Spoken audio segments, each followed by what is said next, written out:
Curtis, it's all yours. Good evening. It's 6 p.m. Pacific time, 10 p.m. here in Barbados, where I am. So good morning, good afternoon, good evening, good night to everyone, and welcome again to Leaders Worldwide Toastmasters Club. It's a pleasure to open this meeting to all of our members and special guests here this evening. And at this point, I'd like to turn the meeting over for official opening to our president, DTM Cynthia Stott. Thank you, Curtis. Appreciate it. I'm so excited for tonight's meeting. Awesome. And at Leaders Worldwide, gosh, we are just moving and shaking. We've got 56 members, and we've got an email list of over 350 from 25 countries and 15 US states. So we hope that you and your friends will come and join us and grow our reach around the world. I'd like to welcome our guests. And Curtis, can you tell me who our first guest is? Sure.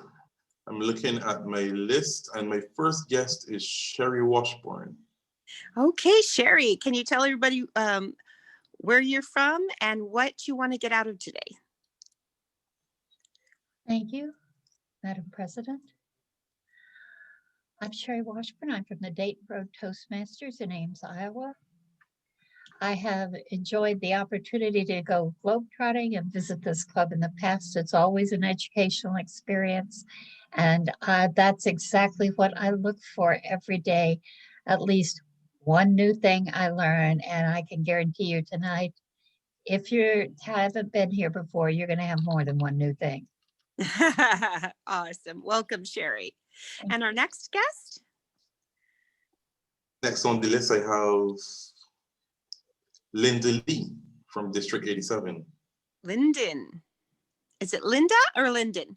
Linda. Linda, yeah. Linda. Welcome, Linda. Thank you, President and fellow Toastmasters. Well, I haven't been, I saw your caption picture on Facebook, and I haven't been on to Speechcraft, so I thought I might as well come here. So thank you for the welcome. Back to you. Great. Welcome. And next? I have guest Tyree Johnson, also from District 57. Tyree, welcome. How is everybody? Great. Do I have to answer those questions? I will. Yes, please. Okay, so I'm in District 57. I live in San Francisco, which is a different region and District 4, but I've served District 57. I'm past district governor. And for all of you who are in clubs in Region 1 from Fremont all the way up to British Columbia, I am also a candidate for international director. So be on the lookout for a website and to get more information. Awesome. But if you're not in my region, you didn't hear that. Awesome. We welcome you, Tyree. Glad you're here. And our next guest? We have Bhumi Panjwani. Bhumi, welcome. Are you mute? There. Yeah, I just didn't realize. Good morning, good afternoon, good evening, fellow Toastmasters. Myself, Bhumi Panjwani from Raipur, India. It's always great to come here every week and have a great session. Looking forward to the meet. Over to you, President. Oh, you've got the Golden Gate Bridge in your background. Looks like you're from San Francisco. That's where me and Tyree are at right now. The world is a small place. Is that all our guests? No, we also have two more, Munish Gupta. Munish, okay, great. Welcome. Good morning, everybody. I live in India, north part of India, Jammu Kashmir. The town where I live, we do not have Toastmaster Club. Oh. I was trying to become Toastmaster member for the past many years. I couldn't become, unfortunately. But this COVID-19, which is a nuisance, menace, but it was a blessing in disguise for me. Toastmaster went online and I became Toastmaster member 4 months ago. I find this is the best platform where we can hone up our public speaking skills. Thank you. Over to the Toastmaster, please. Absolutely. Welcome. And the final guest that I'm seeing is Kamalika Roy. Great. Welcome. Thank you, Madam President. Like I like to say, there are two types of people in the world, one that are Toastmasters and the others that are not Toastmasters yet. One of the reasons I come to different clubs is to take back from you some learnings, some nuggets that I can then trickle down into my own club. I am from District 57. My club is San Rafael Raconteurs, which is a corporate club that belongs to BioMarin Pharmaceuticals in Marin County. Thank you for the warm welcome. Great. You're local, just across the bridge from me on at the Golden Gate Bridge from San Francisco. A local guest. It's really nice. And on Leaders Worldwide, we have guests from all around the world and members from all around the world. So you get a global platform from the very start. So without further ado, I'm going to turn it over to the wonderful Jan Robinson, who is our Toastmaster of the day. Please help me welcome Jan. Woohoo! Thank you, Cynthia. Thank you, everybody. In celebration of Dr. Martin Luther King's birthday, our theme for today's meeting is I Have a Dream. Our master leader is Kadisha Curry. Please help me welcome Kadisha. Thank you, Madam Toastmaster, fellow Toastmasters and honored guests, good evening, and happy Martin Luther King Day. Dr. Martin Luther King Jr. was a Baptist minister and social rights activist in the United States in the 1950s and 1960s. Indeed, he was a man of true leadership, nonviolence, and love. Today, we celebrate his birthday and legacy. Here are some of his famous quotes. If you can't fly, then run. If you can't run, then walk. If you can't walk, then crawl. But whatever you do, you have to keep moving forward. We will remember not the words of our enemies, but the silence of our friends. And the last one is, the time is always right to do the right thing. Over to you, Madam Toastmaster.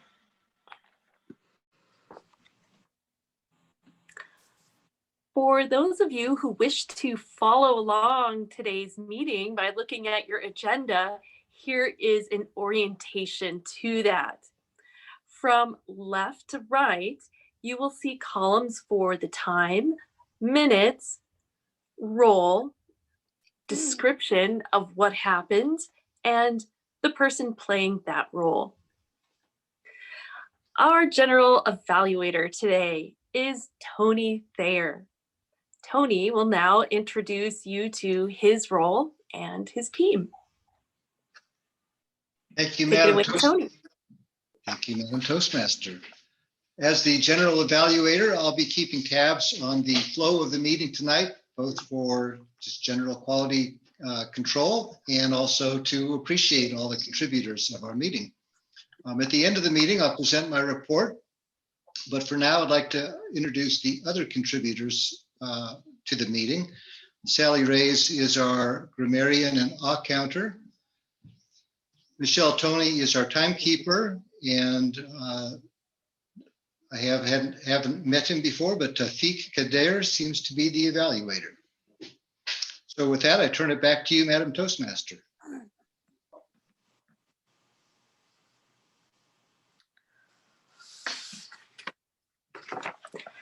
And on the agenda, we have next Sally Reyes, who will explain the role and word of the day.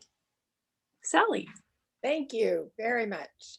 Our word of the day today is appreciate. And we can celebrate today and Martin Luther King by appreciating his legacy. I am the counter, so I keep track of how you use your words, and we already had appreciate used already once. And then I count the others, and at the end of the day or the meeting, we will have a report on how everyone did. Thank you very much. Back to you. Michelle Tony will now explain the role of the timer and how the timing works. Thank you, Madam Toastmaster. Greetings, fellow Toastmasters and guests. As timer, I will time the table talk speakers, formal speeches, and the evaluations. I will also alert each speaker of the time they have left using the green and yellow-red background. I have a background, not cards, which denotes specific times remaining. So for the table talk speaker, should limit their remarks to no more than 2 minutes. The icebreaker speeches should be between 4 to 6 minutes in length. Other speeches would be between 5 and 7 minutes. And if there's for individual evaluations, there should be between 2 to 3 minutes long. Thank you, Madam Toastmaster. Dear fellow Toastmasters and honored guests, I now have the pleasure of introducing to you today's keynote speaker, Swarner Kalyan. During Swarna's speech, we have a request. We invite you to type in your comments and questions about her speech in the chat as she is giving her speech. Swarner Kalyan joined Toastmasters in 2017. She is originally from India. After living in Malaysia and the US, she now calls Singapore her home. She is currently the club president of Katong Toastmasters in Singapore D80. She is a charter member of Leaders Worldwide and believes that she owes it to COVID-19 for this wonderful gift to be able to connect with the world.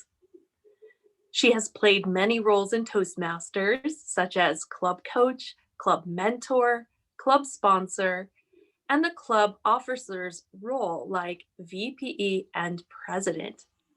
She is currently the club ambassador for San Rafael Raconteur Club in D57. Today, Swarna will share her journey across borders, departing from the comfort of her home and the lessons learned around cultural differences in communication. Swarna started off in the traditional path, ACB-ALB, but now is in pathways, IP5, VC3. She is doing this speech as part of the project in level 5. Swarner Kalyan, across borders, cross-cultural communications. Across borders, cross-cultural communications, Swarner Kalyan.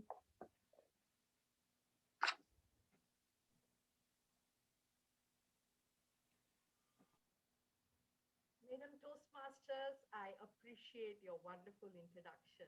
Thank you so much. Let me just start off with sharing my screen. Give me a minute.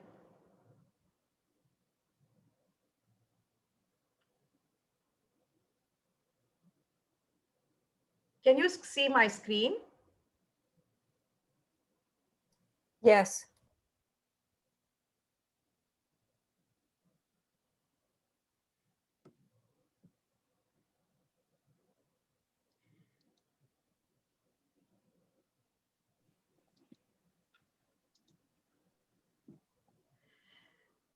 We just heard this quote: if you can't fly, then run. If you can't run, then walk.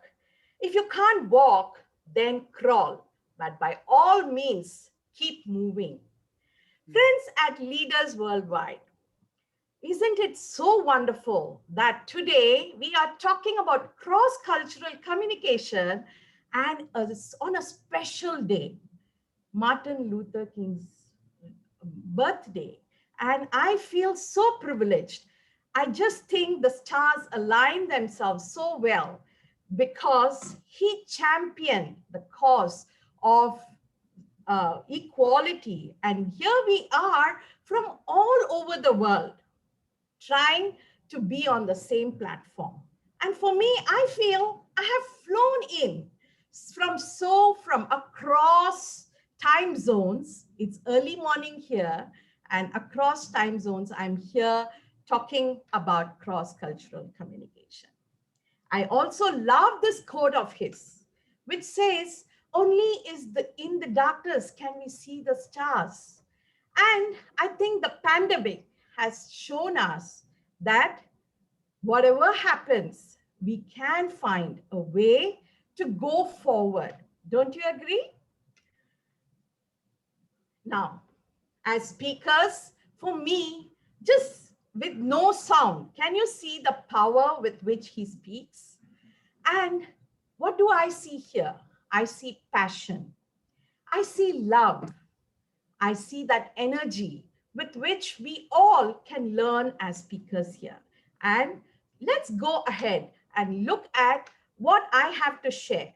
For me, his speech on I Have a Dream is, I have a dream to share my experience of being around the world and making that bridge between different cultures so that we understand each other and make our communication a better one. Simon Sinek says, let's start with the why. So if you're looking at why cross-cultural communication, let me tell you what is special about our club Leaders Worldwide.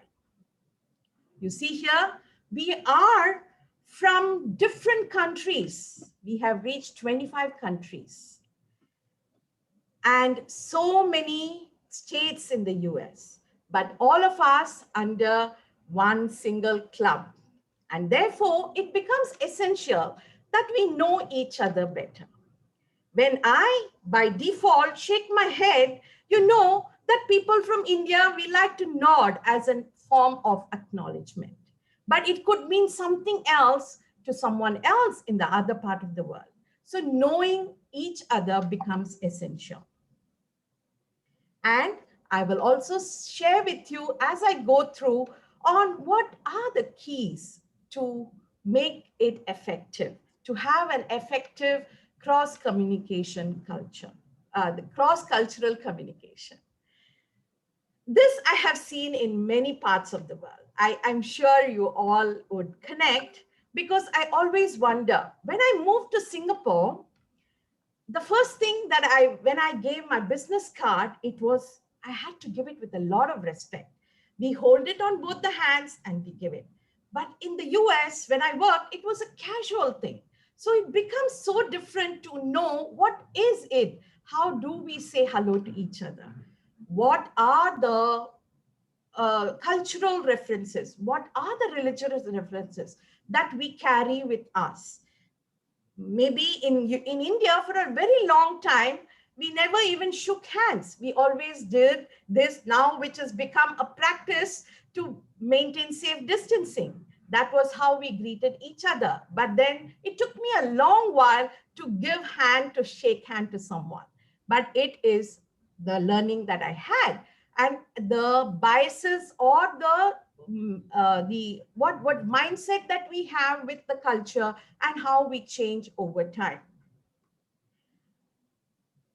Now, what I would like to share with you, two researchers who have done some research on cross-cultural communication.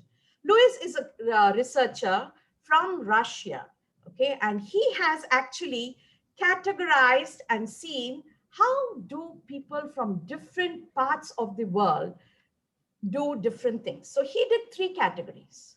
First category was linear active. That means how do we talk? Whether we talk most of the time or we respect an official dump. That means we respect for someone to tell us, please talk. Okay, and then in between, he categorized many things. Then multi-active. And then, of course, he also categorized based on reactive. So let me show you a map of how he put all these things into when it was shared, how did it come? Now, if you look at this triangle, the 3 points that he did his research on, multi-active, linear active, and reactive. And you can see that you have most of the Western countries in a linear active zone. And then you have the South African, South American, or a little bit of Eastern Europe, which are in the multi-active zone. And in the reactive zone, you will see many of the Asian countries there. Okay, and of course, there is a mixed midpoint for all of it. Now, why do we need to know this? We all know the huge, I would say the breakdown in communication between US and China would be that we probably did not understand how to communicate here. You see here, USA is on a linear active zone and China is on the right left, which is reactive. So trying to understand how do we connect is important. Don't you agree on this? So understanding people on different zones. How does trust build? How do we find a common ground to make the communication an effective one? Is very important to know these differences. There's one more researcher who's a professor at the INSEAD Institute, and Erin Meyer, she has written a book called as Cultural Map. And there she categorizes the communication that we all go through into 6 categories. She has categorized it into communicating. How do we do? Is it high content or low content? Context. Then if you're evaluating in terms of business, how is it done? If you're leading, how is the leadership done? How is it? And then, of course, she also categorized it into deciding, like in leadership, how is the decision done? Is it consensual or is it top down? And when you're trusting, whether it's task-based or whether it's relationship-based. And of course, when you disagree, how is it done? To understand these things. So she did these categories and she assessed all the countries, almost all the countries in the world, 126 countries in the world. And she came up with a cultural map. Okay, so here I have done something that just shows about 6 countries. Okay, United States, Japan, Russia, China, and of course Singapore, because I come from Singapore, to just see how we deal the different levels of communication. And if you see, you can see that when it comes to low context, US is on one side and China is on the other extreme side. So when we are communicating, knowing this becomes important. Okay, when it comes to, how is decision-making done? And then you see how the decision-making is done. So this helps us to understand how we communicate with each other and how we can take it forward to make it effective. Now, but as Toastmasters, do I need to know all these things? Well, I think let us keep it simple. I have identified 4 key points, which I think is all we need when we are on a Toastmasters platform or when we are meeting people from different places. And that is, the first one is respect. What do I mean by respect? If you notice, I love leaders worldwide. You know why? Because they make a lot of effort to see that they pronounce my name well. And I also learn it that's the first thing, isn't it? When I speak to someone and the person takes the effort to tell my name properly, I feel, wow, he is really caring about what I am here and he cares that I'm there. I mean, the sense of belonging happens. So being able to respect someone as basic as a name makes so much of a difference. Albert Einstein says that I speak the same to anybody, whether he's a garbage collector or the president. And I think that tells a lot about respect. How do we treat people? Whether it is Madam President here or Linda or even a guest here, how do we treat them? By showing the respect, by telling, you heard Madam President, make sure that she greeted all the guests. And I think that is the respect she shows to all of us here, to say, hey, you are here and I respect you for being here. And I acknowledge you by saying, good that you are here and you're welcome. And that small gesture can go a long way. The second point is, of course, awareness. Body language, how we, as I told you, sometimes shaking the head, body language are things that we don't tell, okay, and which can mean differently. Like, for example, I've just got one single thing that which says, I'm okay in UK can mean something different in Brazil. So being aware of different habits and different practices is very important. It could also be that, for example, let's say I have someone from the Middle East, right? We have Taufik here, okay? And how he would say or greet someone would be very different from someone who is from the US.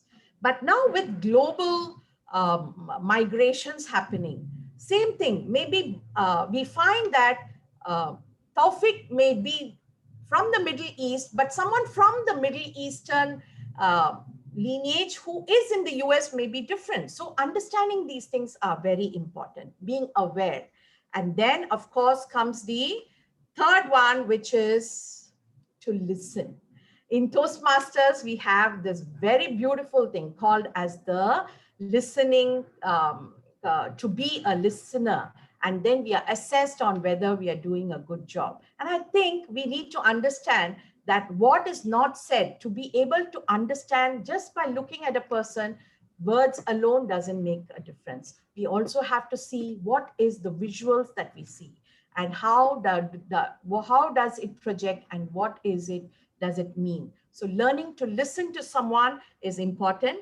And then, of course, the last one is acceptance. Acceptance is the first step, okay, to understanding the whole thing.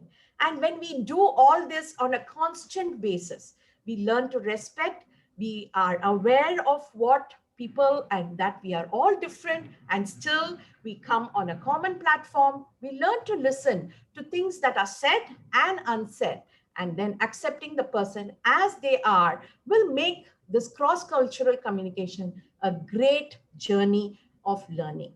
And for me, any questions? I'm open to questions now, although I can't see the chat from my screen. Can someone help me? Yes, well, there are a lot of great comments for you, Swarna. Sherry Washburn says, pronouncing a name correctly is a major way of showing respect. And we really get that in it. And any of us who've been a little sloppy about that, we will pay attention to that. And then Jan Robinson says, thank you, Swarna, for making these communication points relevant for us in Toastmasters. Respect, awareness, listening, acceptance, your examples were vivid and practical. Thank you for helping us enhance our communication as a worldwide community. And then Curtis says, having the opportunity to interact with so many cultures is special. When we take the time to appreciate our cultural differences, we often find out that we are very similar. And let's see, Cynthia said, love these examples of differences. And she also said, yes, giving your business card with both hands and showing respect to the business card is very important in most Asian cultures.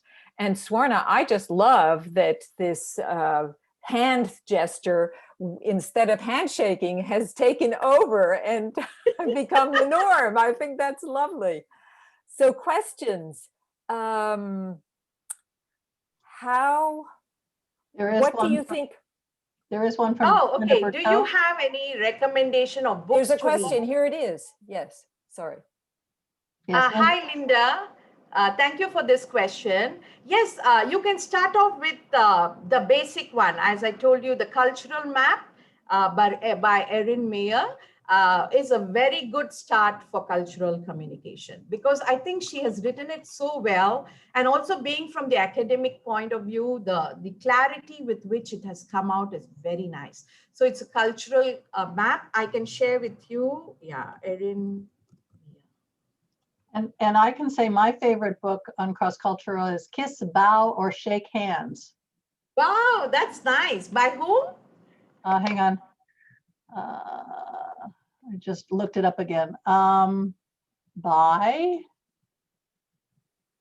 It's a best-selling guide to, here we go, to how to do business in 60 countries. Terry Morrison, George Borden, and Wayne Conaway. There is this book that I'm reading now, mainly because you see, I coming from Asia, some of our pronunciations are different from the US. I recently had this thing when I sent something to our club president, and she said, Swarna, do you want to watch your spellings? And I realized I was using the British spellings, you know, because Asia, most of Asia or even Africa, we use the Queen's English. So we use S instead of Z in a lot of spellings. So I thought, let me understand a little bit more on English. And I'm reading this book, very interesting book, which says Journeys in English by Bill Bryson. So if you're looking at language as such and how language has evolved over different places, like I'm sure our friend Linda here from Malaysia will understand, we have something called a Singlish in Singapore, which is like a mix of a little bit of Chinese and English. And so we have words which are like, for example, we say kiasu. Kiasu means someone who is always paranoid about being the best, you know, because Asian cultures, we are always reminded to be on top of everything. So kiasu is like we say, oh, don't be kiasu, means that don't be so hung up on being the first, you know. So even on roads, sometimes you will see someone trying to overbeat you because that mentality of being kiasu. So when you hear a word like that, then you say, hey, what is that? But then we call it Singlish, you know, because we've taken something from Chinese and converted it. So I'm trying to read this. This is a nice book that you may want to read. Is actually Bill Bryson has written a lot of books on language and how it has changed in different cultures. So if you really want to go, mother tongue is one, and then the Journeys in English is another one. Very interesting book to read. So we have another question here, which is, which came first? This is from Curtis. Did you study cross-cultural communication as a result of your travels, or did you travel to experience cross-cultural communications? Nice question, Curtis. Because you know, I come from India, okay, and come from a very conservative background. And when I got married, my husband was working in Malaysia. Okay, and then he was in a multinational company and he kept traveling from one place to another. And I guess that gave me the exposure of being in different countries. Malaysia is, although it's Asia, but it's very different from India. Okay, and then when I moved to the US, it was like a totally new world for me, and how we did. And when I was working in a bank in Boston, I remember a very elderly gentleman who came up to me and he asked me, where are you from? And I said, I'm from India. And he asked me, oh, you're from India and you don't have, you know, when married women in India, we have a dot here to symbolize that I'm married. So he asked me, oh, how come you removed that? So I said, oh, well, I'm just trying to change my attire to suit the society, be a Roman in Rome. And so these are the changes that I have gone through. And I realized that I want to help my journey to help go back and tell my people that, hey, this is how different people are, and helping them to understand, because a lot of communication gaps happen when we don't understand why people do things. And I thought, so my journey is my traveling has helped me to explore and come up with this passion of mine that I want to share with everyone on cross-cultural communication. So Swarna, I don't know if we still have time, but this is a really great question. What are your most surprising or embarrassing moments in cross-cultural communication differences that you've encountered? Okay, let me share something in case you do come across. I'm sure there are a lot of Chinese here in our group also, but for me, when I moved to Malaysia, I realized a lot of my Chinese colleagues couldn't pronounce my name properly, because I realized in Chinese, traditional Chinese, they do not have the word R, the alphabet R. I mean, they don't have alphabet, they go on sound, but they don't have the sound R at all in Chinese. So when they come up and call my husband, who's Ravi, as Lovey, and then they call me as Swarna, so because I have that R very difficultly positioned in my name, they had difficulties pronouncing my name. And so it was like every time I heard my name, I would just laugh at how it came out every time. So it was something. And initially I was like, hey, why can't they even pronounce my name? But then I realized that an awareness that, hey, it was a language issue. They are not being disrespectful. It's just that they don't have that sound in their language. And for them to come up and say that is very difficult. So that was something that I personally experienced and I'm sharing with you. So next time, if you have someone who doesn't pronounce your name well, it could also be because in their native language, they don't have that sound. Well, thank you, Swarna. I don't know where you are on the timing. My agenda says that you're complete. There is one more question, and that is, unless somebody chimes in, how does a person convey warmth and laughter in a proper cultural context? For example, in sense of humor universal? Is the sense of humor universal? I'm guessing no. Michelle? Yes, it's time to stop. Yes, we're out of time. Okay, But well, I'll just share one thing. Sorry about that. Sorry about that. Okay, I'll just say one thing about, I think world over, there is no replacement for a smile. And I think you can touch anybody's heart with a smile. Thank you so much, Swarna. Yeah. Thank you so much. Let me leave you with this quote of Nelson Mandela that I just love, is that if you talk to a man in a language he understands, it goes to his head.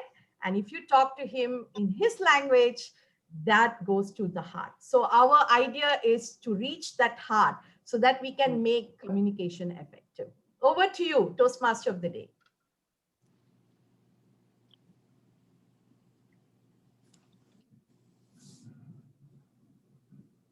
Thank you. We will now have the VPE, Carolyn,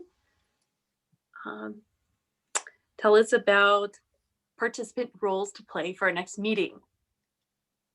Yes, Carolyn.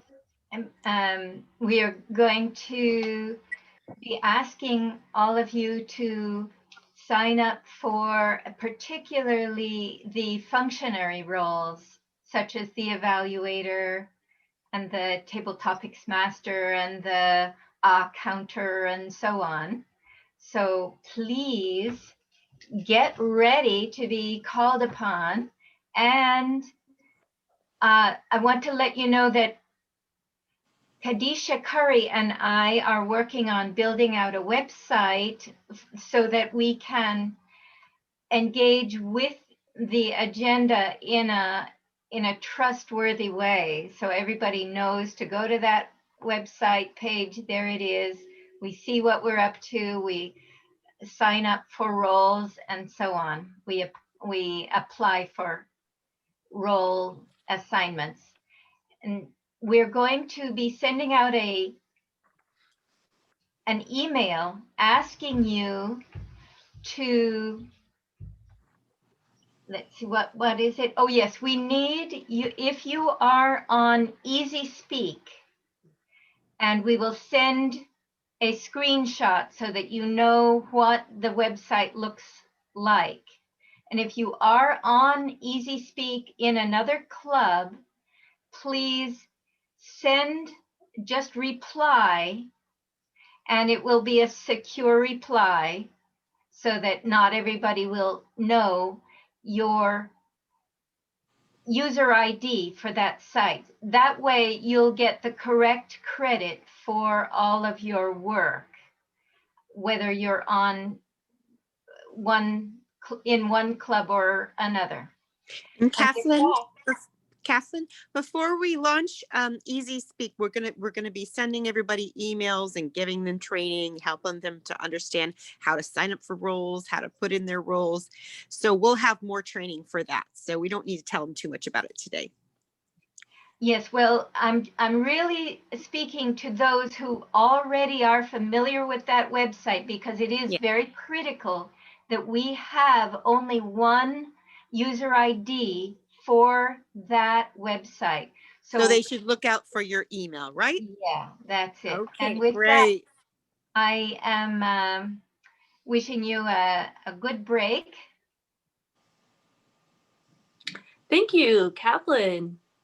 We will now take a 5-minute break. Our timer, Michelle, please put 5 minutes on the clock for us. Great. Thank And we you. have more room in the Speechcraft. If anybody wants to go over to that, you just put L1 in front of your name, and Linda will know to send you over to Speechcraft.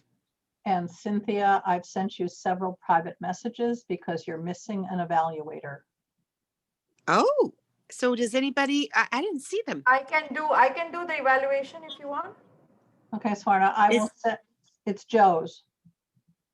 Lynn's not here. Oh, Lynn Fraley's not here. Okay. Yeah, so it's the first evaluator in the Speechcraft. So Swarna, you want to put L1 in front of your name? No, he's in the main room. Oh, he's in the main room. Sorry. And Rosalind Kahn says she can also help. Okay, Swarna, I will send you his evaluation. Great. Thank you, Swarna. And we have all our other roles filled. Does Rosalind need to fill a role? Not at the moment, no. Okay, great. Enjoy your break.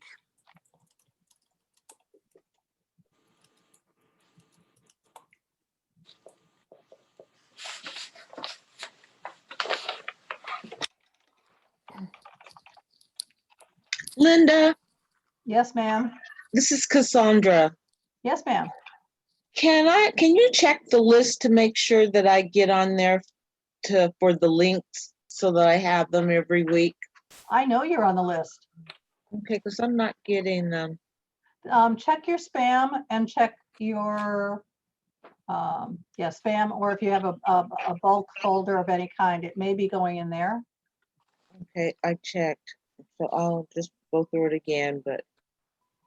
Okay. And Linda, can you put Cassandra into the Speechcraft? Is that where you want to go, right, Cassandra? No. Just the links. You know, every week that I call you and I say, can you send me the link for the Zoom? I'm not getting them. Ah, okay. How did you get on? I didn't see your message today. Linda sent it to them. Oh, okay. But I'm asking about now. Do you want to be in the Speechcraft breakout center? Yeah, sure. Yeah, so you can get some training on timing and everything. No, that's fine. I do that every week. No, that's fine. Okay, yeah, so so Linda, if anybody else wants to be in the Speechcraft, make sure to put L1 in front of your name so that we will transfer you to the breakout room where there will be training. There will be a demo speaker, a demonstration of giving an evaluation, and an evaluation of an evaluation, and lots of table topics. And if you're from another club, you may want to see how we do Speechcraft, because that is how we got 53 charter members. And Michelle is their original speechcraft coordinator. So she's the best one to have there. So make sure to check her out. You can just put L1 in front of your name. Do I rename myself? Do I need to rename myself now? No, Swarna, you're fine.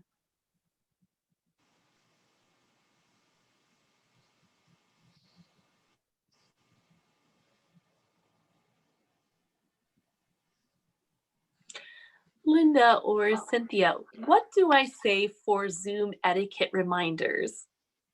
To remind people to mute while other speakers are speaking, and they can also mute their picture if they choose.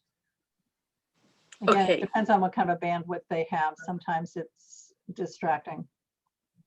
But that's primarily it. And yeah, no, that's primarily it at this point.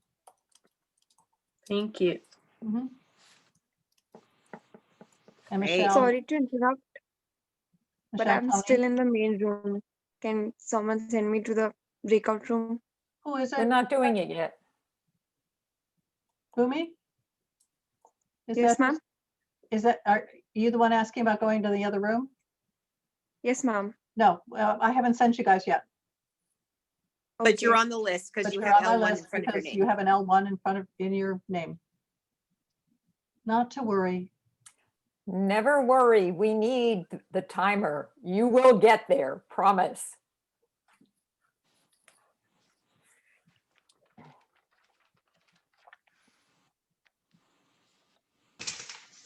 Rosalind, you have a beautiful background, except that we can't see you. Okay, we are up 5 minutes. 5 minutes is up. Okay, Jan, back to you.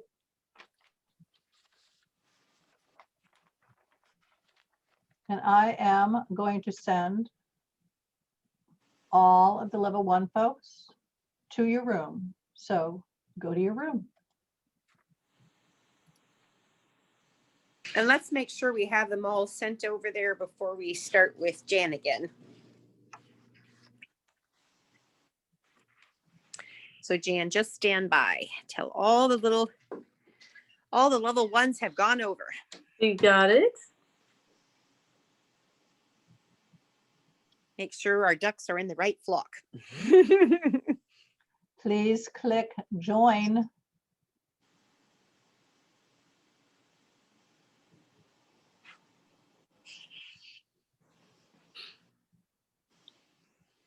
Are there any people in particular that haven't clicked join yet? Munish, Linda Lee, and Elle. Elvira.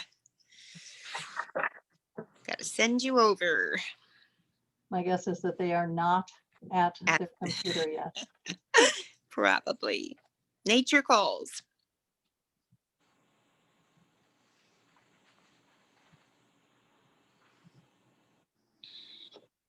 Actually, for some people, nature may be more than 5 minutes away.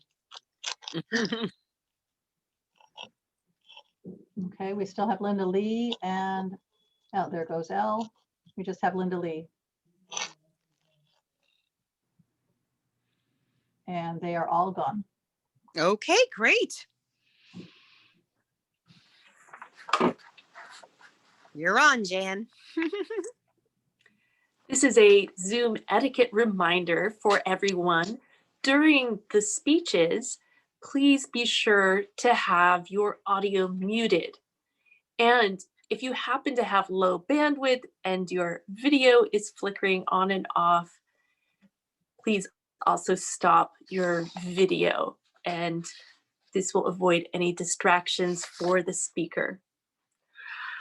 I now invite evaluator number 1, Lynn Fraley, to explain the speech No. objectives. Jan, it's Swarna. We had to change that just now. Okay.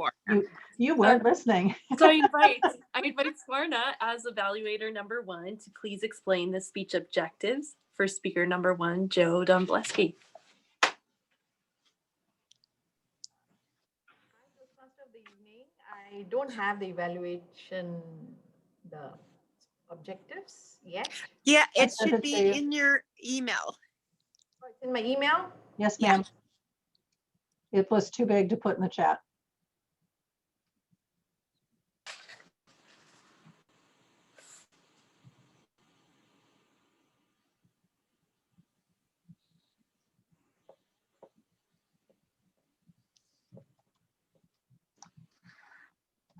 I sent it to Swarna K.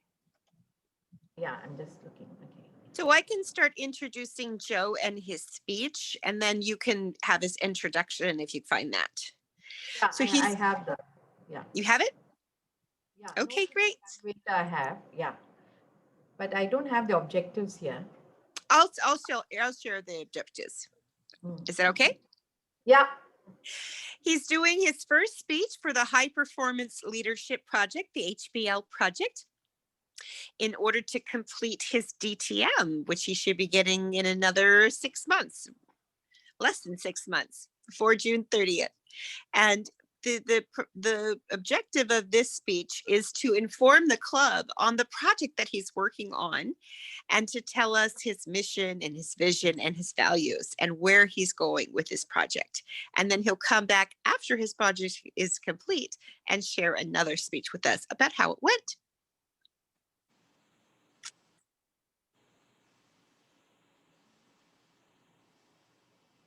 Okay, and do you have his title? Swarna? It's in the agenda.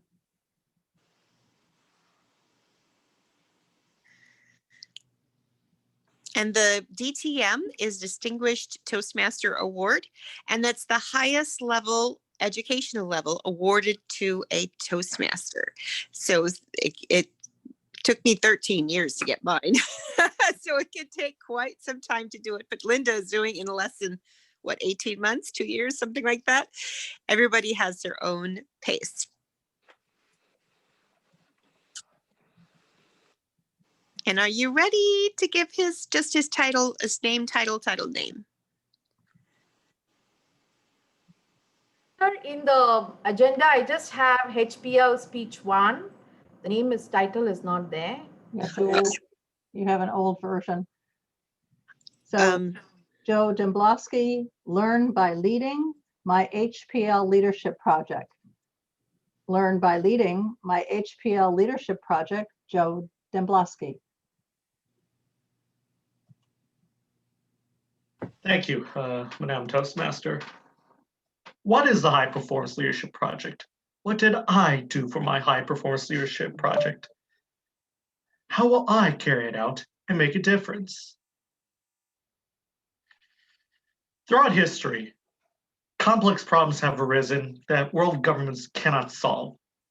These complex problems require competent leaders to solve them. You can be a leader. You don't have to be Gandhi or Dr. Martin Luther King, or even have to leave your own community to solve the problems of the world today. How, you may ask? Through the High Performance Leadership Manual. According to the HPL project manual itself, it is a project designed to give a leader a chance to put into practice the skills they need for leadership. It requires Toastmasters to take several prongs of study, action, and feedback. With the help of a committee set up with people of their choice, the member gets to implement a group project of their choice. They get to learn about servant leadership skills they need to take a plan, put into action, and then receive feedback on their project in regards to their performance, their progress, and what to improve. No matter if legacy or pathways education system, it's a project required by Toastmaster members to complete in order to earn their DTM, a major immediate goal of mine in Toastmasters. Fast forward. I've been in Toastmasters for about 6 years now. I am hell-bent on earning my first DTM with the Toastmasters legacy education system. After all, I spent about 6 years on the old system. I barely spent any time on pathways because of this.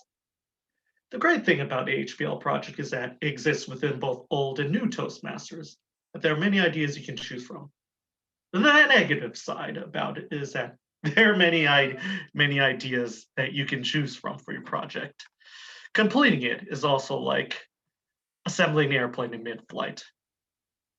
For months, I had no idea what I would do for my high-performance leadership project. Between leaving Beijing and then coming back home to Milwaukee, and then waiting and making arrangements for my supposed new job in Phoenix, Arizona, that unfortunately fell through the roof, I considered many ideas for the HPL project, such as visiting Toastmaster clubs around the world, giving a speech about that, a project at work, a project with my church, or ask the district for a project.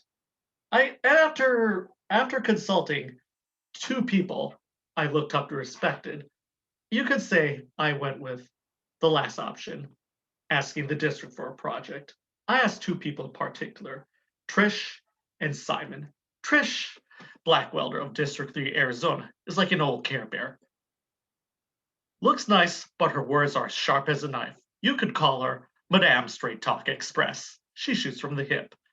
After going over my Toastmaster goals in order to join the clubs, she directed me to the District 3 newsletter that she signed me up for a subscription for. Sometimes Arizona advertise projects that they need help with. These present projects as an opportunity for HPL credit. Next person I asked was Simon Liu, the former district director of District 88 in northern China. He looks like Chairman Mao, but at the same time, he is actually very warm and compassionate, just like a mommy, hence his nickname, Simon Mommy. He has told me the same thing that Trish did, go talk to the district for HPL project. After subscribing to the District 3 newsletter, I eventually saw a help wanted poster. The next person I came into contact was Carolyn Hewitt, a British immigrant to District 3 in Arizona, who is now the club growth director. She told me about an upcoming project that District 3 had. It was a PR outreach to the community where we would be presenting skills and jobs in an online event, especially necessary for this coronavirus-induced recession amid a pandemic. She even gave me advice as how to bring my fiance over since our old plans fell through the roof. After coming up with the project December, we can now move on to phase 2 of the HPL, the planning phase.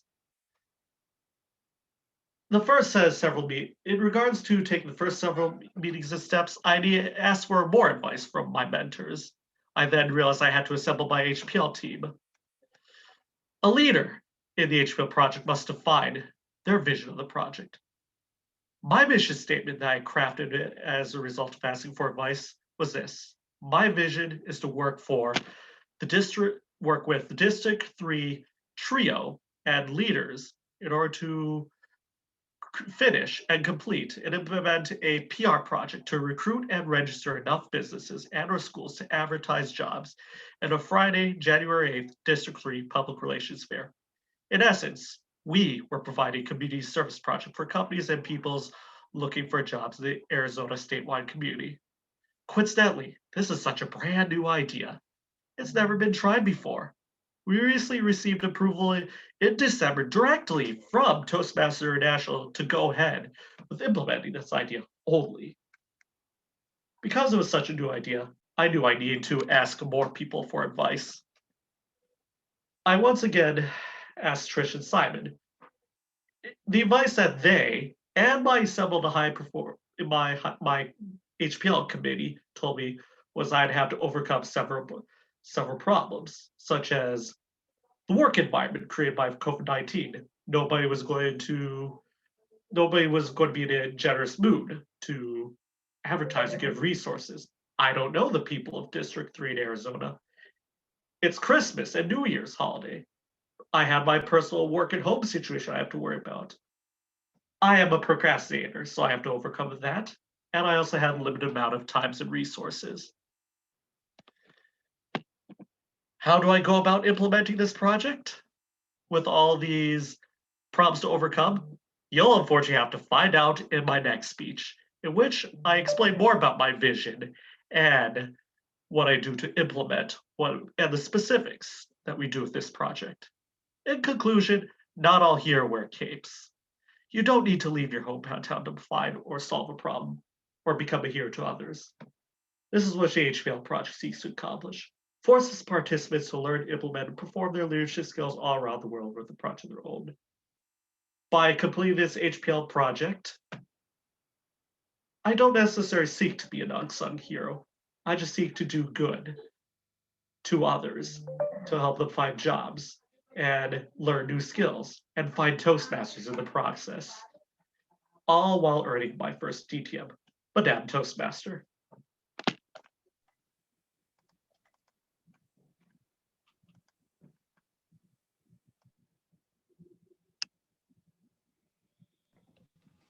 Thank you, Joe. And now, Michelle, may we have 1 minute on the clock for silence as the evaluator writes her notes.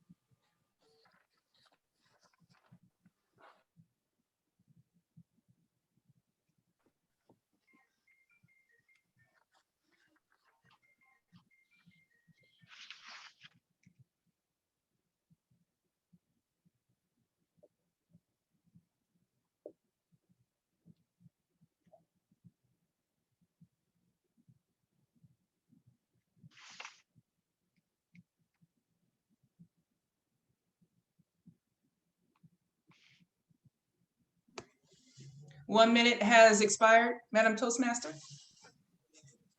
Thank you, Michelle. Evaluator number 2, Catherine Phil, will now describe the objectives for speech number 2 given by Carolyn Douglas. Ms. Carolyn Douglas is on the visionary communication path, and this is a project on level 3, inspire your audience. That'll be hard for Carolyn Douglas, I'm sure.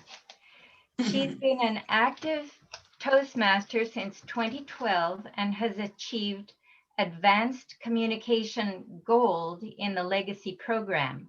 Since then, she completed 2 pathways in that level 5 and is working on 2 more level 5s in 2 other paths. Her DTM is rapidly approaching as she serves as the Division D Director in District 57. Let us now welcome Carolyn Douglas, following the inspired leader. Following the inspired leader, Carolyn Douglas. Fellow Toastmasters, it is with great pleasure that I speak today from the major theme of I Have a Dream. And my talk specifically is about my experience of an inspired leader, Dr. Martin Luther King Jr. And I want to open up with one of my personal favorite quotes. And this is a quote by Carl Jung. It says, "The meeting of 2 personalities is like the contact of 2 chemical substances. If there is any reaction, both are transformed." This quote for me epitomizes what can happen to anyone who comes in contact with Dr. Martin Luther King Jr., whether it was in person or you became acquainted with him through his writings. Today, we honored one of our greatest leaders of our lifetime in this nation. We took a pause from our own life and the things that we would normally be doing on a Monday, and we reflected on his life And more specifically, we reflected on his teachings and the actions that he took. Dr. Martin Luther King was an amazing personality in our lifetime, a civil rights leader, a minister of religious thought, philosophical thought. He was a husband, he was a father, he was a Nobel Prize winner. He had all of these wonderful accolades associated with him. And yet he did that as a result of listening to the call within himself to be a leader in our community. As I studied his history, it was a matter of his grandfather was a minister, his father was a minister, and he was destined to be a minister, but that was not what he wanted to do. He only became one after one of his college professors encouraged him in that direction. But what was very interesting about this, that his pathway led him into some of the various avenues that formed him such that he became that civil rights leader that showed us about nonviolence and how to practice civil disobedience. As I have peered into his life and career, I've taken inspiration from his words and directions from his action. But in addition to that, I have personal experience. This is amazing to have personal experience of such a luminary. During my early college days, I lived in Memphis, Tennessee, where I grew up with my family. Dr. Martin Luther King was invited to come to Memphis to help out the sanitation workers with their strike and protest. They were specifically asking to be treated equally, to have the same rights and privileges as the white sanitation workers. This was a hard thing for the city. The mayor of the city at the time literally asked the African-American sanitation workers to take a pay cut so that they could help balance out the city's budget. Only they were asked to do that, not everyone else. That story in itself brings about a lot of dynamic about vision and what it is to be a servant. Because as I looked at Dr. King's life and as I read his teachings, because I did study him in college, I found that he was what we teach in Toastmasters, being a servant leader. He was the epitome of that. He was courageous in his actions. He was determined to do what was asked of him to do. And he gave himself in service, not because he perhaps got paid to do a particular thing, but he had within him a call to be of service in life. This is one of the same things that happened to us as Toastmasters. When we began to use our communication skills and use our leadership skills, we do that for not just the benefit of ourselves, but most often it's for the benefit of others. My vision as the division director is to be available to those that I work with in Toastmasters to help them accomplish their particular goals.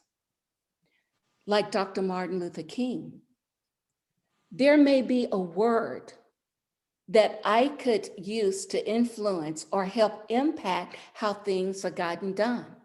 What I understand about a servant leader is that you're not always thinking about yourself. You're thinking about others and what you can do. I like the term that says, how can I help today?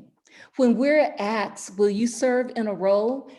Respond with, how can I help today? That is a vision that we all have, because I know at the very core of our being, each one of us is a help to the other. Here's one inspiring thought that I really want you to carry away about Dr. King being an influencing inspiring leader for me. He said, change does not roll in on the wheels of inevitability, but comes through continuous struggle. That struggle for change bears fruit when we seek to serve others first, to find common ground, to use power ethically, and to insist on fairness and equality. There's a playing field here that we can all participate in.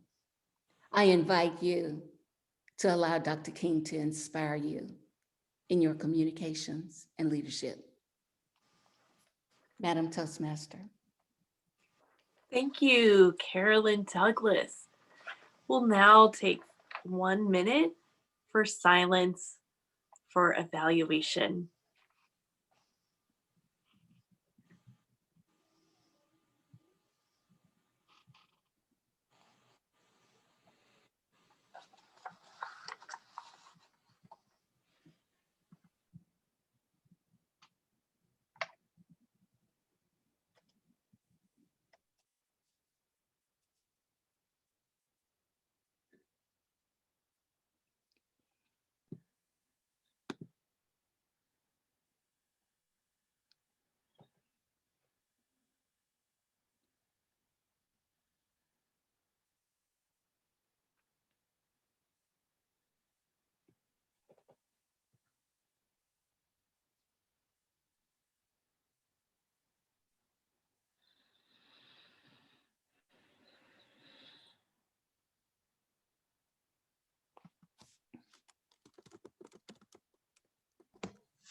Time's expired. Back to you, Madam Toastmaster. Thank you, Michelle. I now invite our third evaluator, Kadisha Curry, to explain the speech objectives for our third speaker, Regina Davis. Thank you, Toastmaster Jan. Regina is speaking from the Team Collaboration Path, Level 4 elective project, which has to do with building a social media presence. The purpose of her speech is to, 1, apply her understanding of social media to enhance an established and new social media presence. In addition, she is to share some aspect of her experience establishing and enhancing a social media presence. Regina Davis can be described as a community advocate, passionate poet, published writer, a charismatic public speaker, as well as a kaleidoscope of complexity and simplicity constantly interchanging. The title of her speech is An Action That Produces a Wonderful Thing. An action that produces a wonderful thing. Please help me welcome Regina Davis.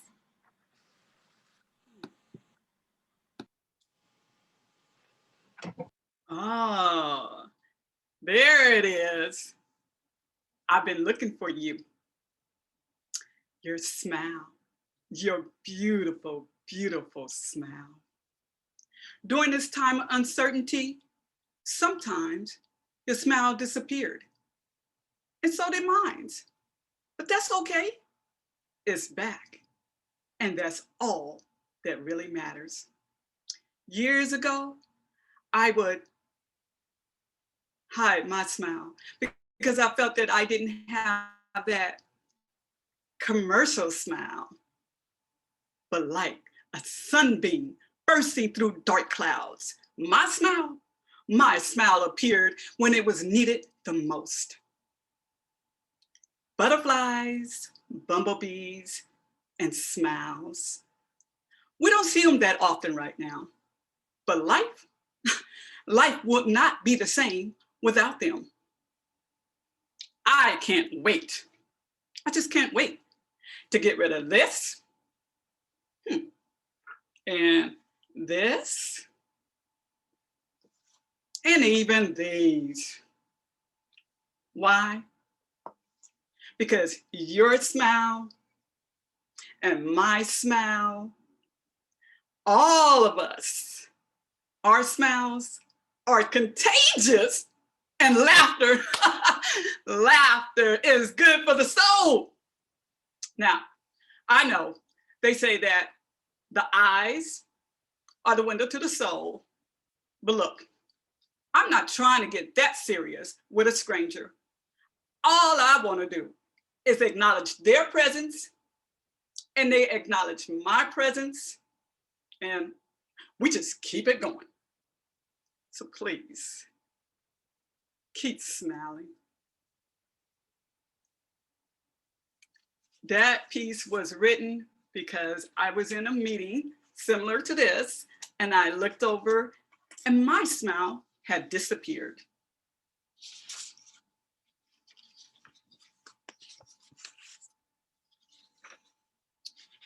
I have a question for you.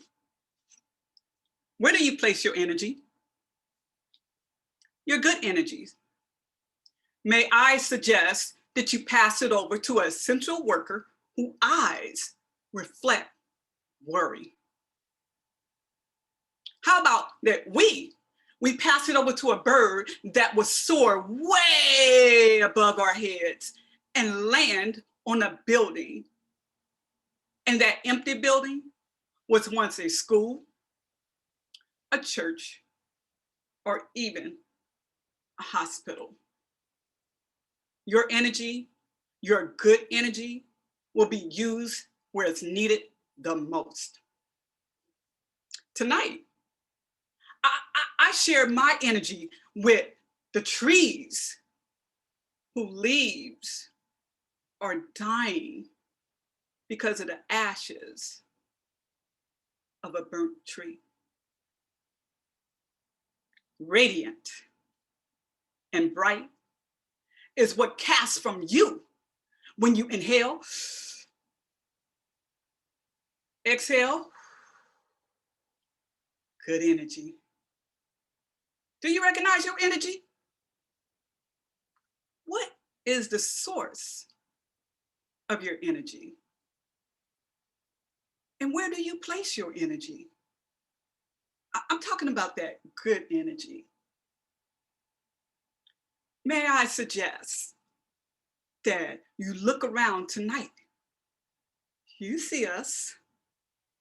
Look around and pass your good energy to the person who is nearest you.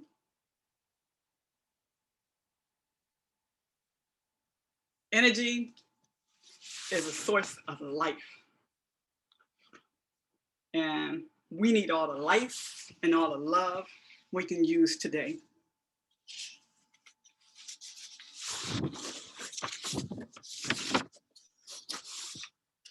You can't renegotiate this life when you die. You can't renegotiate this life when you die. Some people believe in reincarnation, but even then, you don't get to live this life over again. See, when you die, somebody else get to tell your story, and you may not like how they seen you. So may I suggest that you don't just exist, live.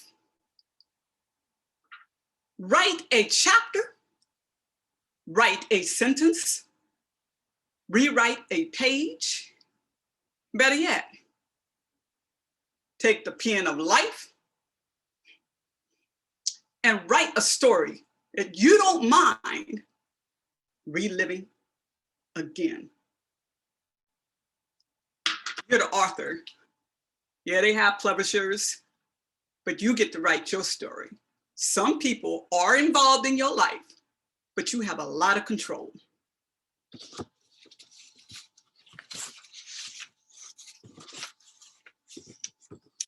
It's simple. Life is complicated enough. We have passwords to our emails. We have passwords to our bank accounts. We even have passwords to how other people can love us. So complicated. You know what's not complicated? Having a reciprocal relationship with planet Earth. Take what you need, but give back with love. So simple. Speaking of love, love yourself with simplicity. Love your laughter. Love the way that you solve issues, whether they're complicated or simple. Love the way that you appreciate ordinary things in life. Love the role that you play in other people's lives. Love the way that you fight for love. Don't complicate being love. Love, well, love is enough. Thank you, Table Toastmasters. Thank you, Regina Davis. Our table topics master tonight is Linda Patton. Please help me welcome Linda. Jan, would you like to give a minute of silence for the evaluator? Before you give Sure. it to me? It's Evaluator. not on the it's not on the agenda. And yes, please, It's okay. Michelle, will you give us 1 Be minute on the extemporaneous clock and just sort of go with the flow. of silence Yeah. for the evaluator? I'll give Kadisha a minute. Thank you.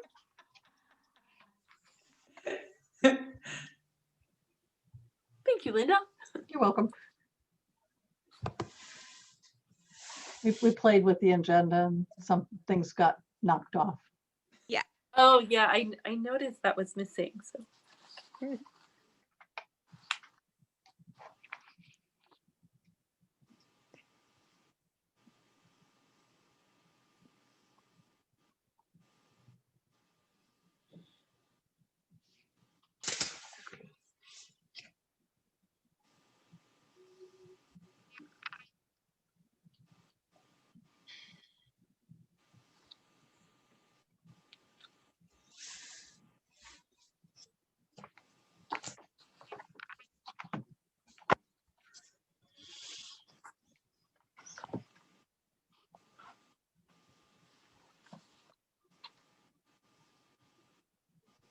One minute has expired. Back to you, Madam Toastmaster. thank you, Michelle. Our table topics master today is Linda Patton. Please, everyone, help me welcome Linda. Thank you, Jan, so very, very much. It's my honor and privilege today to begin the extemporaneous speech portion of this meeting. And table topics are meant to help members develop their ability to organize their thoughts quickly and to respond to an impromptu question or topic. Curtis, are you here? Yes, I'm here. Curtis, could you see, I would love, let's say 3 volunteers to do table topics. Could you search through the available individuals and see if you've got 3? And this would be a great time for our guests to get a chance to speak, or our members who haven't had a speaking role yet. And if not, if you don't volunteer, I will choose. I'm not seeing any raised hands. Okay. Sorry, we have Tony. Thank you. Debbie, how about you two? Yes. And a guest. And I would love a guest. I will speak. I'm sorry, who's that? You said Debbie? Debbie Weiner, thank you. Yeah. Guests. one Sherry. more. Sherry. Thank you. All right, let's start with Tony. My question to you is really a bit of a story. There's a potato, an egg, and coffee. The potato and egg change due to boiling water. This is good, and the known result is potatoes become softer, the egg becomes firmer. The coffee, however, actually changes its environment. Which one do you want to become?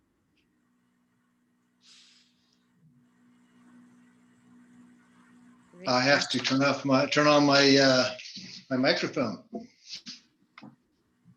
That's a very funny quandary. I'd like to be the coffee, both because I identify with it so much. It's a daily ritual that transforms my environment from being a bit groggy to being ready to go. And I love the metaphor of the coffee changes its environment. The interesting thing about your question, Linda, is that coffee actually is affected by water, because coffee is just a bean until the bean is roasted and has water poured through it.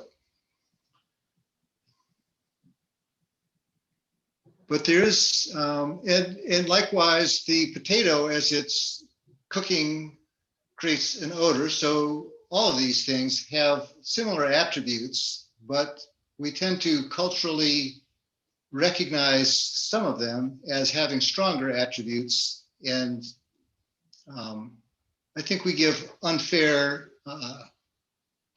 recognition to the contributions of everyone. And in appreciation of this being Martin Luther King Day, and for all the messages of love and inclusion that we've been hearing tonight, I would like to suggest that all of those elements of a good breakfast, the eggs, the coffee, and the potatoes, do transform the environment, both of the kitchen and the aroma as it's being prepared, as well as the people who enjoy them and start their day with that extra energy and lift that they all contribute together. Thank you. Thank you, Tony. Thank you, Tony, so very much. That was very insightful. I love the fact that you felt that all three of them basically had a contribution, especially to breakfast. The eggs, the coffee, and even the potatoes had a contribution to breakfast and to making that breakfast whole and delicious and all of that. And I also love the fact that you took that also to our conversation about Martin Luther King and the types of contributions that we can make in his name and in his honor. So thank you, Tony, so very, very much for your answer to that table topic. All right, Miss Debbie, your question today has to do with the word of the day, which is appreciation. And let's look at, what does appreciation mean to you, and how do you show appreciation, especially under these trying times?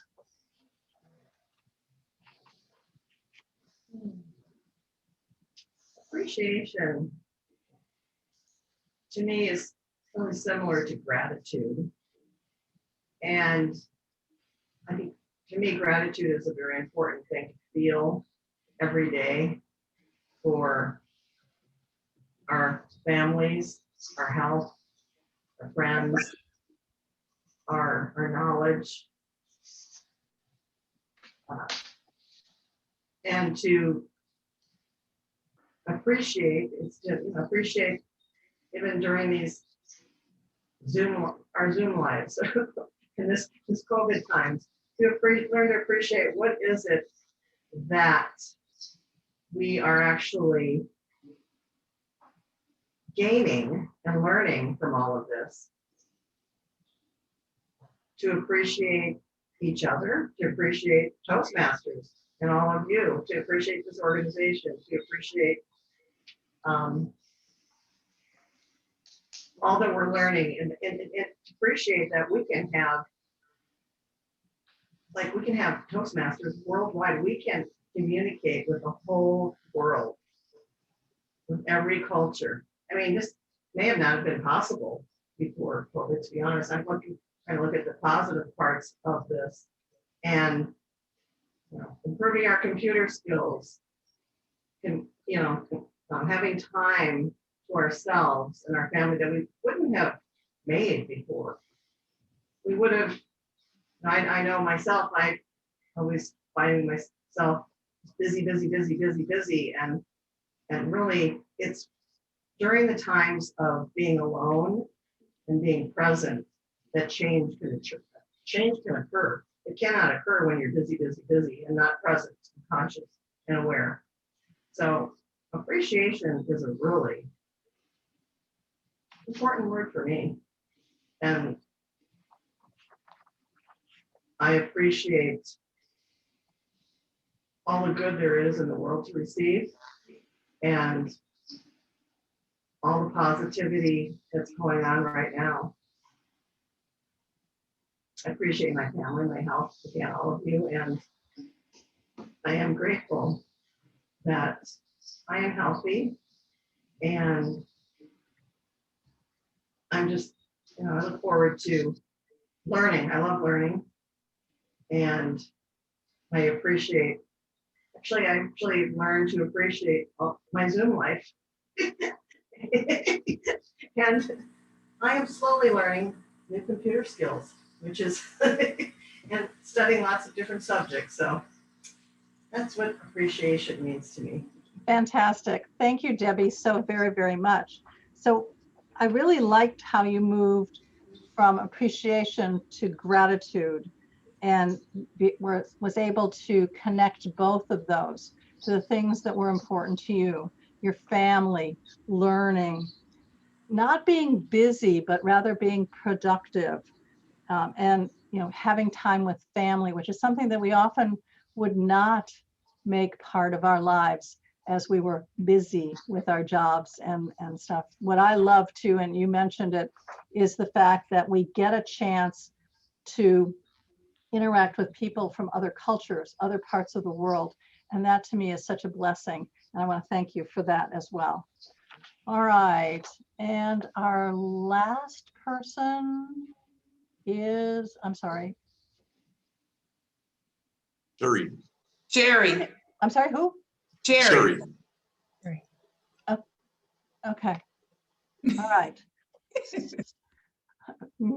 All right. So I'm going to ask you a very esoteric question, Sherry. What if you became president of the United States? What would be your first act?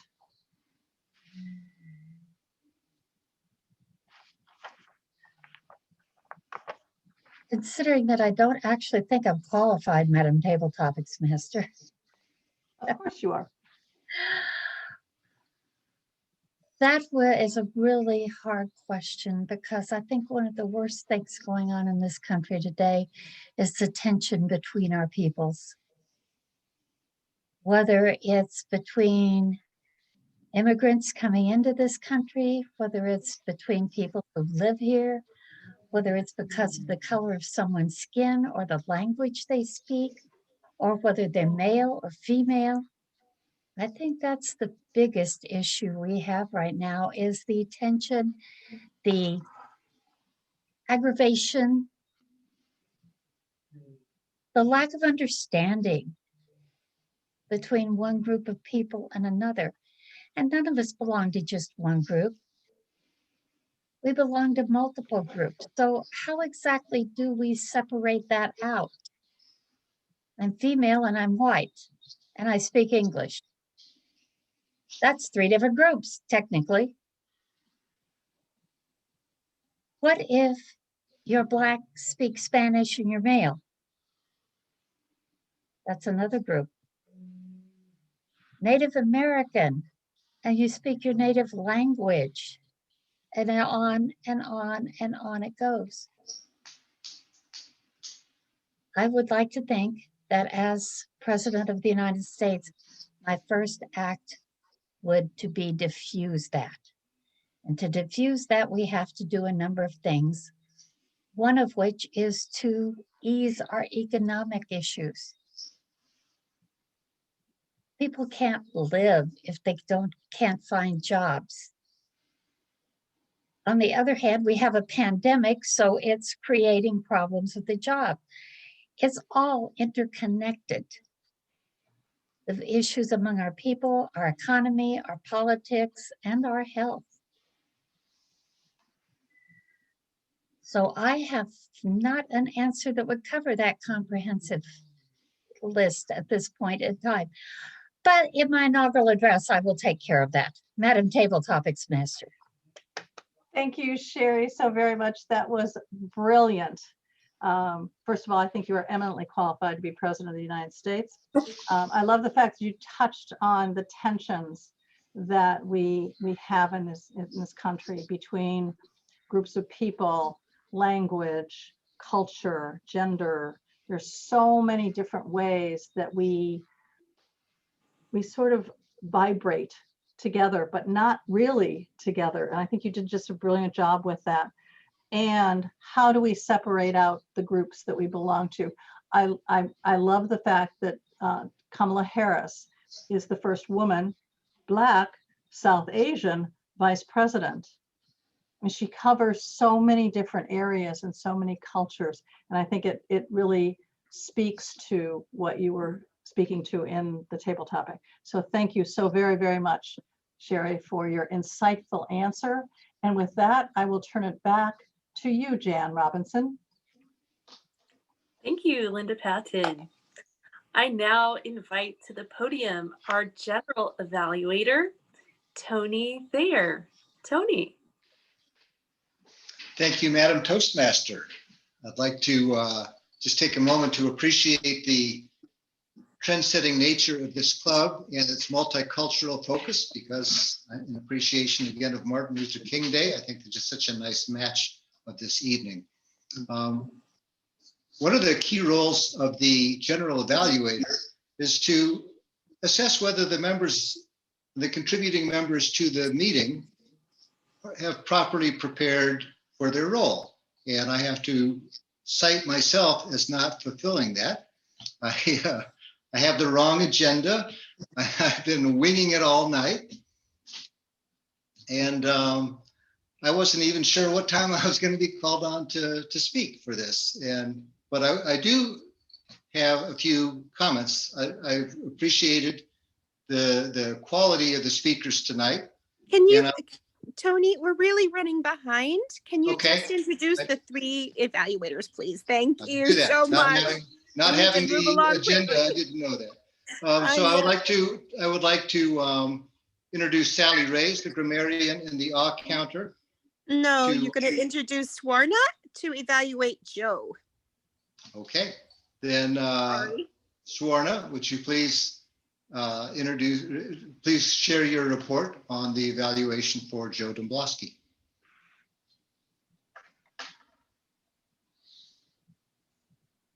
Swarna. Hi, good evening, everyone. Again, congratulations to Joe for your steps so close to your DTM. I wish you all the best with that. Today, I'm going to evaluate you based on this acronym ARTS, which I normally use, which is analyze, recommend, technique, and summarizing. Okay, so now let's look at A, which is analysis. You had a very beautiful structure to your speech. You had purpose, you had a journey, and your planning, and finally, a very beautiful vision. A vision which I found was very beautiful, to say that to work with the district and the trio to come out with a PR outreach plan and to advertise jobs during the pandemic. Okay, so that is something that you are doing so well, very beautifully. And you concluded and told us that as far as the implementation is concerned, you will let us know the next speech, which gives me as an evaluator, okay, this is what I'm looking for in the speech. So very beautifully done. And then when you look at the technique that you used, we say that facts tell, stories sell. And you had a beautiful story. You showed us how you went through this whole process of coming up with so many options, talking to your mentors. How did you decide on the purpose? And then how you came up with the vision. So the storyline was very beautifully done. And so I enjoyed that process of understanding how you went through it. So your technique was great. Okay. And then you also had a takeaway for all of us. Today, we are celebrating Martin Luther King's Day. And you said My goal is only to do good to others. And it was like a takeaway for me too, to say, yes, that is what we all need to do. In Toastmasters, we are always reminded to be servant leaders. And so this is something that was a great takeaway for me. Now, coming to recommendation, Joe, actually a speech is of 3 parts, which is voice, verbal, and visual. As far as your body language, your eye contact, your body, hands, gestures was very good. So visuals was good. As far as your language, you had everything well done. Your script was good. Your language was good. Coming to the voice and how you present, I found that your pace was too fast. I mean, at least for me, I found I couldn't pick up names that you were telling. I couldn't understand when you said District 3 or Division 3, and I was a little bit off trying to locate what you were trying to say. So when you are presenting on a stage where you have different demographics here, I would say that be mindful of your pace so that we can understand what you're trying to say. So overall, summing up your speech, great speech structure. Your recommendation for you is to just watch on your pace. Over to you, Toastmaster of the Day. Thank you so much, Swarna. For our next evaluator, I'd like to invite Kathleen Peel to give her evaluation of Carolyn Douglas's. Carolyn, oh my goodness, you got to do this more. You did a beautiful thing of drawing the inspiration that you took from MLK's service to the sanitation workers into not only into the heights and depths of all your spirit, but the everyday workaday, how you help others in your district as a director. And I was thinking, how can Carolyn do this again? How can Carolyn do this message again and again and again? And the reason is that, for one, we all need to fly into that love, that great place that MLK's inspiration brings us, and that you carry so well. The healing, uplifting energy flowed through your breath, through your voice, through your body, and that made me, and I'm sure others in the audience, be with you, be in love with MLK. And so we need that. We need that now. Something that you could add to your speech and carry it past MLK week into now, because we need healing. You know that famous quote, a problem cannot be solved from the level of consciousness from which it, within the level of consciousness from which it arose. So we need MLK to inspire the healing from the problems that we are grappling with every day now. I loved how you said that, what were your words? He gave us a look at the lifetime of this nation, and every birthday we get to pause and reflect at where we are in the lifetime of this nation. And I think that we can do that every day. I think that his awesome, awesome gifts can help us now when we really need it.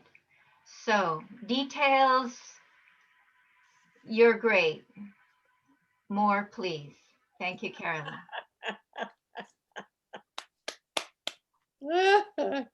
Great. Thank you so much, Kathleen. And finally, I would like to invite Khadijah Curry to give her report on an evaluation on Regina Davis's speech. Thank you, Mr. General Evaluator, fellow Toastmasters and honored guests. Good evening. It's a pleasure this evening to evaluate Regina's speech. Regina, I strongly feel that you excelled at engaging the audience, your delivery, and providing a relatable speech topic. In terms of engaging the audience, I think you used rhetorical questions very well throughout your speech. And that helped to keep the audience actively involved in your speech. In terms of your delivery, I think it was superb. You had excellent eye contact. You looked at the camera lens, you projected your voice, there was vocal variety. I also saw macro hand gestures to punctuate your main points. That was well done. In terms of the relatable topic, we can all relate to smiling and being happy and appreciating life. So I thank you for that, and I appreciate that. I thought of two things that if you were to incorporate in your future speeches, they would make your speech even more impactful. The first one is to sustain eye contact. I saw when you had forgotten something and you looked up. When you looked up, it broke that eye contact with the audience. And though it was pretty short, it was just a little bit distracting. But again, just if you lose your train of thought, just pause for a moment and just keep looking at the audience while it comes back to you. The second thing is your use of notes. It was well done. I want to commend you on that. You had a nice flow to changing your paper and going on to the next point and so on. I want to have you consider to have an electronic notes, like have your notes on screen so you can just use the space bar or the return button just to go through it seamlessly. That would make your speech even more impactful. So in summary, Regina, I think you did an amazing job delivering your speech this evening. Really good audience participation. Your delivery was spot on, relatable topic. And if you could just sustain eye contact instead of looking up, and also to have your notes on the screen, your speech will be even more impactful in the future. And I look forward to hearing more of your speeches. Congratulations, Regina. Well done.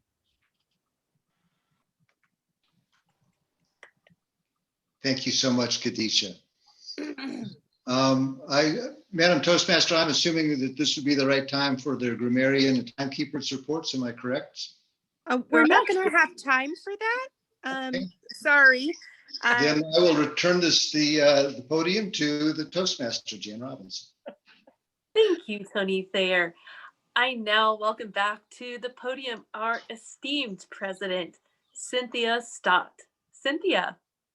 Thank you, Jan. And I'm so sorry we couldn't have our reports for our timer and our grammarian.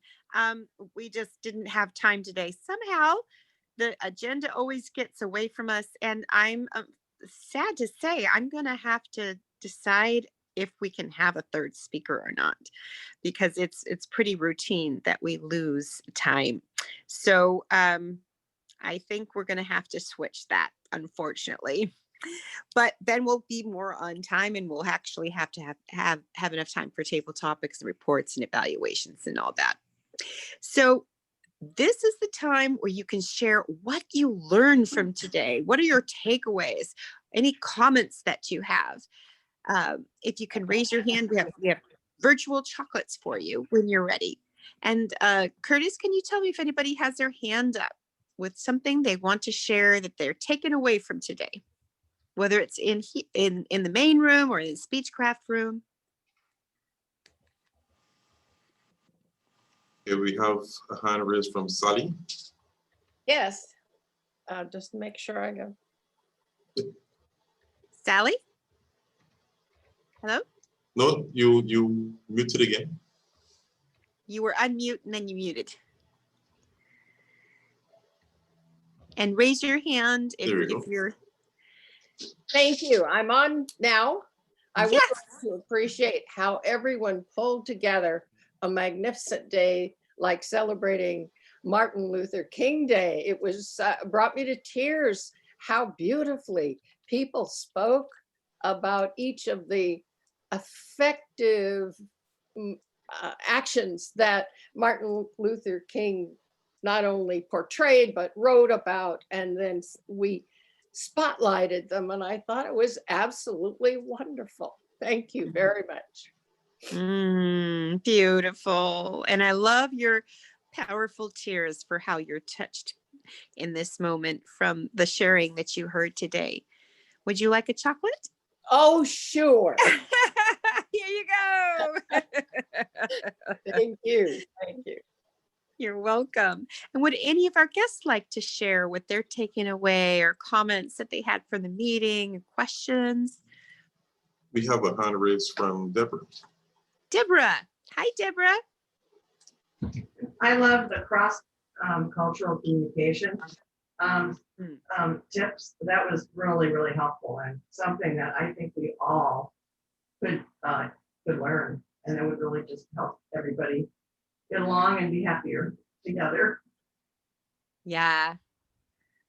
Important to know, because sometimes you have no idea you're offending someone. Oh, and I want to know. I don't want to offend anyone. Exactly. What I'm doing is appropriate for where I'm at, where I am, or who I'm talking to.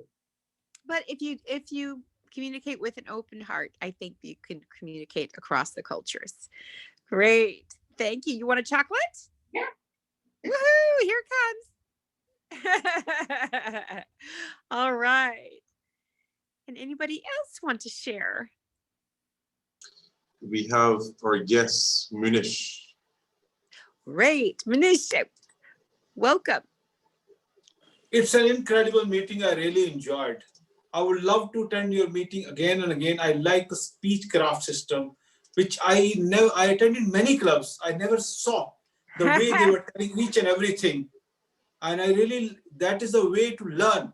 A person who's newbie, who's a greenhorn, he can learn at speechcraft. That is the best way. Even in my club, I'm going to give suggestion that they should also follow that thing. Thank you. Out to the Toastmaster, please. Thank you so much. And yes, Speechcraft is very unique how we do it here, where we do it alongside a meeting and we do it regularly. So please come back. Next week, we're going to have, I think, 14 people speaking at once in the breakout sessions. So that's another unique thing that we offer in Speechcraft. Thank you. Throw him some chocolate. Oh, chocolate. Yes. Would you like chocolate? There's no calories. No. You have to send me courier through in India. All right. Here it comes. Thank you. I'll eat also. Thank you.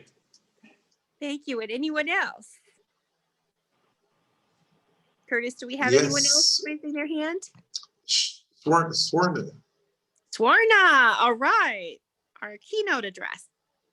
And evaluator impromptu. That was great.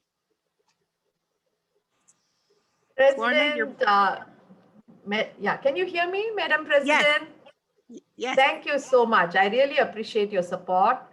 For all of you here, I would really say that, this is my first keynote address, and I'm so overwhelmed with the support that I get from the Expo to do something that I have not done.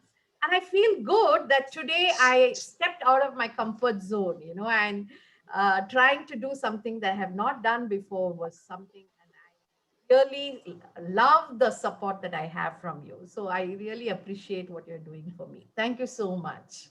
Oh, you're welcome, Swarna. And you did beautifully. I'm so glad that you were our keynote address today and that you talked about this really important cross-cultural topic that I've been looking for speakers, and then boom, you popped up. I love it. Chocolate. Yes. Where's my chocolate? Chocolate, Swarna? Here it comes. Great. And I think that's all we have time for. It's been a lovely meeting. Announcements. Next week, we have, like I said, we're going to be having quite 12 or 14 people speaking in the Speechcraft in our afternoon session. Then the session after that, we're having an evaluation contest. There's still room to be a contestant. And then the week after that, February 8th, we're having an international speech contest, and that's been booked for over a month. We have 8 speakers, so it's going to be very exciting to come and hear them speak. And we hope that you will join us and maybe pick up some roles along the way. So do we have any other announcements, Linda? I believe you covered everything. One more is our area contest will be on February 22nd in the evening. I'm not sure yet if we'll probably not meet that day in support of our evening contest. So we won't have Division D on Thursday, the 18th of March. Yes, the Division D contest, it's an evening, and that won't affect our meeting time. And that will be at 6 to 9 p.m. So we'll send you information in an email. We also have that in our Global Leader magazine, which we just launched. That's our newsletter, and it has all the information in there. And if you would like to be a part of the newsletter, please send us a picture of you and what you're passionate about doing so that we can include that in our newsletter. We also want articles for next month and participation. So you can do that by emailing me, cynthias.dtm@gmail.com. Again, that's my first and last name, dtm@gmail.com. cynthias.dtm@gmail.com. Well, thank you so much for. Did you mention the area international contest on March 1st? I think we're only doing February 22nd. We're combining them. Michelle decided that we could combine the evaluation and the international Okay, because together. at the moment I have them on 2 different dates. That's correct. Yeah. And my chairs assure me that we can do them both at the same night, but I am keeping the March 1st just in case something unexpected happens. So we will have a meeting on March 1st, but probably not on February 22nd. So you can come and support the area contest. Great. Well, it's 8 o'clock Pacific time. And I want to thank you all for being here and for all your flexibility and for jumping in at the last minute, and especially for Tony for his flexibility in being the general evaluator. Thank you so much, and we'll see you next time. Bye-bye for now. Bye.